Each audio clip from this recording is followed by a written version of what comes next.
Hi everyone, in front of me I've got Motorola Edge 60 Pro, and let me share with you how to change video resolution on this device.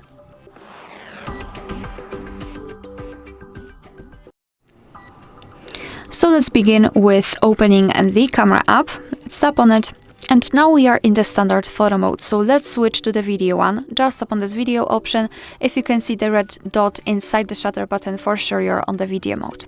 So now we can take a look at this option bar at the top, and on the second position from the right we've got the resolution. So let's tap on it, and in this device we've got two different options, so FHD and 4K. We can also change frames per second for specific options. It's up to you. Basically, all you have to do is to tap on the option you'd like to use. So we had FHD previously, so let's choose 4K. Just tap on it, it will be immediately highlighted. It is also visible right here, which means that from now on your device will use the chosen resolution whilst recording a video. Alright, so that will be all. Thank you so much for watching. Please hit the subscribe button and leave the thumbs up.